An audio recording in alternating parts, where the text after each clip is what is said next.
Hi, everybody. Brian here from quantlabs.net. Just wanted to talk about three important events that have triggered a bit of activity on my Facebook stuff. So, three articles I posted in one, which these are bullish signs of a kind of a new capitalism of defining what new capital flow works. Obviously, this year has been very pivotal in a lot of ways with the sudden rise of Bitcoin and other cryptocurrencies. As a result, there's other areas that have not been getting a lot of attention. One of them are ETFs. So there has been a sudden rise of capital flow here on FT Financial Times. Exchange traded fund inflows on course to surpass 600 billion in 2017. So as an example now, the largest asset managers on the planet are in the order of BlackRock, Vanguard, State Street, and then Fidelity. And those are all due because of their growth in ETFs. And now ETFs is pretty well taken over. Even institutional money is going into this asset class. And it's a good way to measure inflow as a new sort of way on market direction.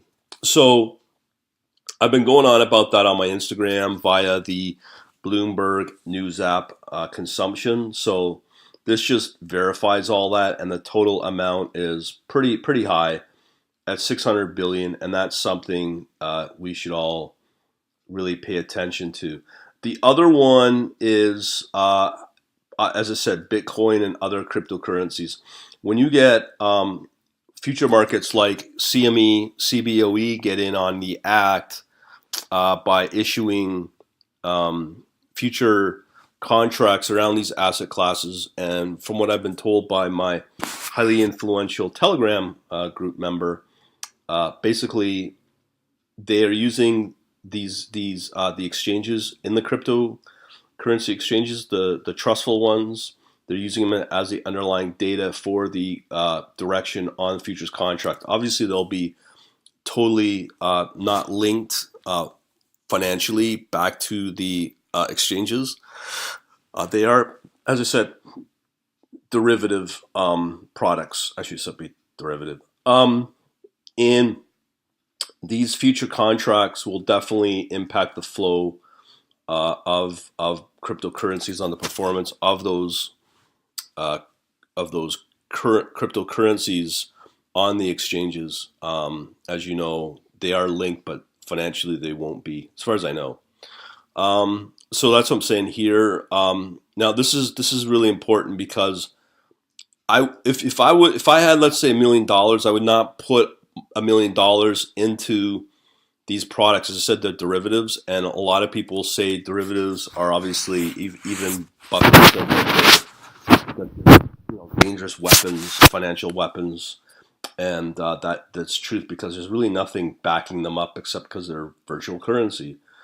And again, they're just gonna be tracking the performance on these cryptocurrencies, and I've also posted which exchanges those will be on in past articles, and yeah, just do a search for them on my blog.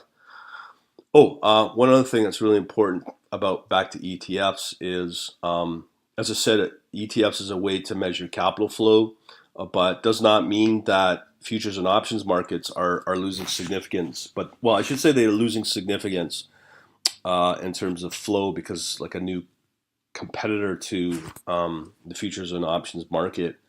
So ETFs is definitely, I would consider a competitor to them. But as I said earlier about ETFs, you can use them as the capital flow as a way to measure market direction on whatever assets you're watching. On top of that, does not change the fact that the futures contracts, forward contracts are important, as well as options, chains, specifically open interest, are pretty important for market direction because all of these uh, are forward looking. So it's just an important way to confirm your market theories. Now, another important story on, I think for next year, will be energy. So here we have energy ETFs triggering a bullish signal. This came out a few days ago on the 1st. So I'll post the article link at my blog post, which is right here. And the title of it, of course, is Bullish Signs Define New Capitalism of New Capital Flow. So do a search for that on my blog. All right, so then you'll be able to find the links. Hopefully this will somewhat help you out later.